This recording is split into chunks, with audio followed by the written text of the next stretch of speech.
Hey guys, welcome back to நம்மளோட channel. நீங்க இன்னும் சப்ஸ்கிரைப் பண்ணலைனா என்ன பண்ணிட்டு இருக்கீங்க? டக்குன்னு அந்த ரெட் பட்டனை அழுத்திடுங்க. இந்த கதை எங்க ஆரம்பிக்குதுன்னா, ஆப்பிரிக்கால இருக்கிற கென்யா காட்டுல. கொஞ்ச காலத்துக்கு முன்னாடி இந்த காட்டுல ரெண்டு சின்ன பொண்ணுங்க விளையாடிட்டு இருந்தாங்க.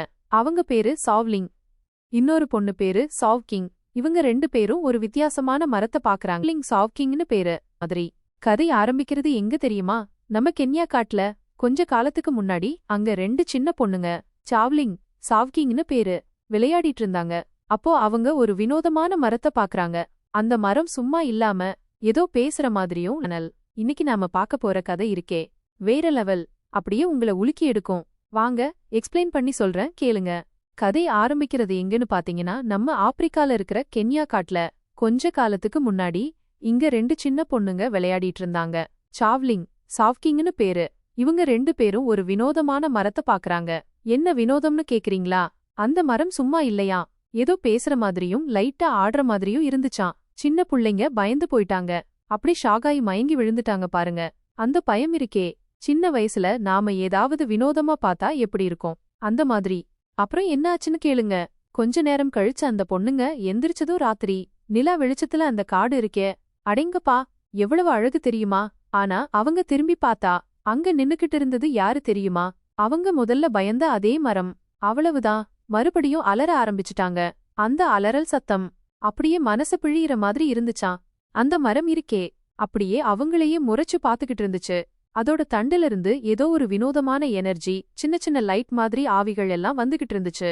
அந்த ரெண்டு பயந்த பொண்ணுங்களையும் அமைதிப்படுத்த அந்த மரம், நம்ம ஜியு, அவன் தரையில தன்னோட வேர்களை வச்சு, நான் உங்க அப்பான்னு எழுதி போட்டுச்சு. என்ன சொல்றீங்க? நம்ப முடியல இல்ல? ஆனா உண்மை என்னன்னா, முன்னாடி ஜென்மத்துல ஜியு அந்த பொண்ணுங்களோட அப்பாதான். அவங்க அப்பா செத்துப்போன இடத்துலதான் இந்த மரம் முளைச்சிருக்கு. அவங்க அப்பா மக்கி போற சத்து எல்லாத்தையும் இந்த மரம் உறிஞ்சிட்டு வளர்ந்திருக்கு. அதனால மனுஷங்க பேசுற மொழி அவனுக்கு தெரியும். அவனோட போன ஜென்மத்து அறிவு இந்த ஜென்மத்துல அவனுக்கு பயங்கரமா யூஸ் ஆகுது. அந்த பொண்ணுங்களோட எல்லா சீக்ரெட்ஸையும் எடுத்துட்டான் பாருங்க. ஒரு தந்தை தன் பிள்ளைகளுக்கு தெரியாத ரகசியம் இருக்க முடியுமா என்ன?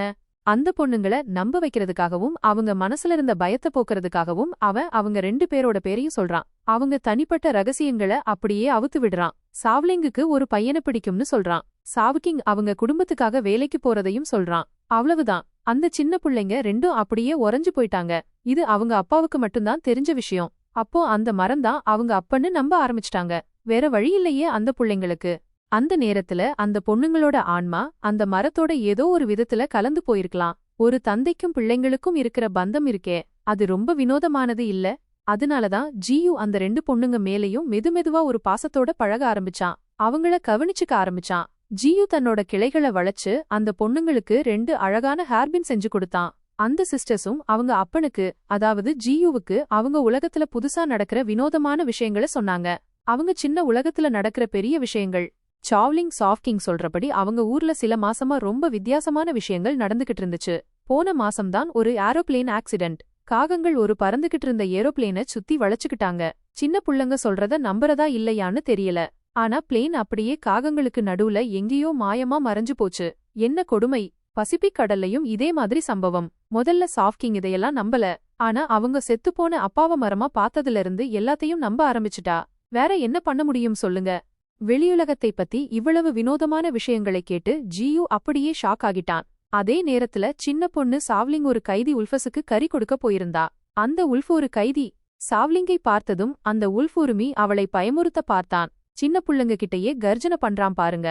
ஆனா சாவ்லிங்கோட பின்னாடி நின்னுகிட்டு இருந்த ஒரு ஸ்பெஷல் சிவப்பு நரிய பார்த்ததும் அவன் அப்படியே அமைதியா கறியை சாப்பிட்டான். அந்த நரி சாதாரண நரி இல்லையாம், ஏதோ மியூட்டன்ட்னு சொல்றாங்க. பயங்கரம் இல்ல?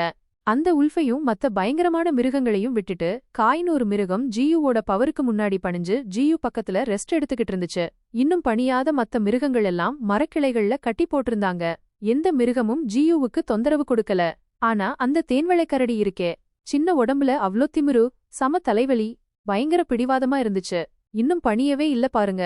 இத்தனை பயங்கரமான மிருகங்களை கொன்னதுக்கப்புறம் ஜியுவுக்கு ஏகப்பட்ட எவல்யூஷன் பாயிண்ட்ஸ் கிடைச்சிருந்தன. அந்த பாயிண்ட்ஸை யூஸ் பண்ண ஜியுவு தன்னோட ஸ்டேட்டஸ் விண்டோவை ஓபன் பண்ணதும் அப்படியே வாய பொளந்து பாத்துட்டான். அவ்ளோ பாயிண்ட்ஸ், 149 எவல்யூஷன் பாயிண்ட்ஸ். அவனோட லைஃப் டைம் 200 வருஷம் வரைக்கும் எக்ஸ்டெண்ட் ஆயிடுச்சு. ஒரு மரம் இவ்வளவு நாள் வாழுமா என்ன? ஆனா இவன் ஸ்பெஷல். ஜியுவுக்கு ஏகப்பட்ட special powers. Regeneration, dense fog, hallucinogenic, உடம்பு தானா சரியாகும்.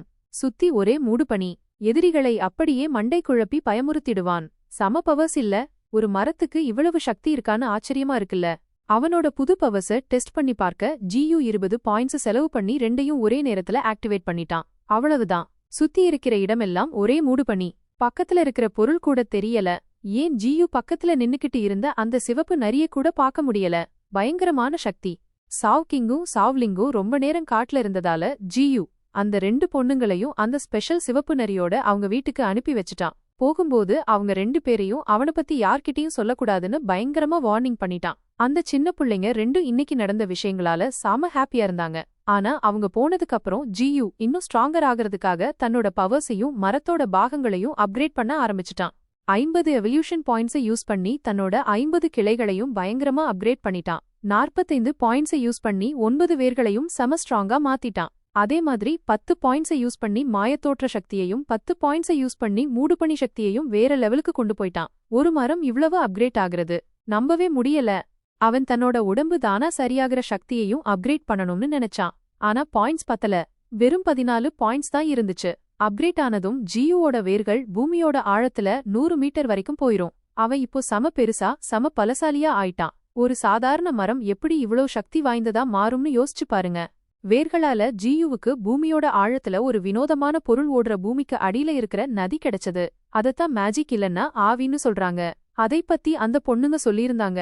அப்கிரேடேஷனுக்கு அப்புறம் மாயத்தோற்ற சக்தி வேற லெவல். கைதி உல்ஃபஸுக்கு அவன் முன்னாடி ஒரு ராட்சச பயங்கரமான மிருகத்தோட காட்சி தெரிஞ்சது. அந்த சக்தி உல்ஃபோட மூளையோட பயங்கரமா விளையாடிட்டு இருந்துச்சு. அந்த உல்ஃப் அப்படியே பயந்து நடுங்கி போயிட்டான்.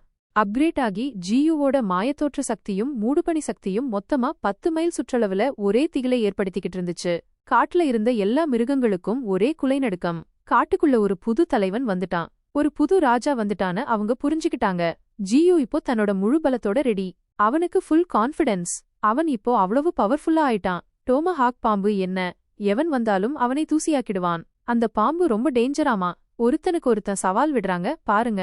GU அந்த பாம்பைப்ப பத்தி யோசிச்சுக்கிட்டு இருக்கும்போதே பருந்துகள் அந்த பாம்ப வேட்டையாடிட்டு வந்துடுச்சு. அந்த பருந்துகள் GUவுக்கு ஸ்பை. அவங்க கிட்ட இருந்து GUவுக்கு கென்யாவோட மொத்த ஏரியாலையும் அந்த பாம்போட சுவடே இல்லன்னு தெரிஞ்சுது. ஆனா GU உறுதியா இருந்தான். அந்த பாம்பு கண்டிப்பா வரும். அவனோட ஸ்பிரிச்சுவல் எனர்ஜிய சாப்பிட டோமஹாக் பாம்பு கண்டிப்பா வரும். வெயிட் பண்ணி பாருங்க காய்ஸ். அடுத்த எபிசோட்ல என்ன நடக்குதுன்னு பார்க்கலாம்.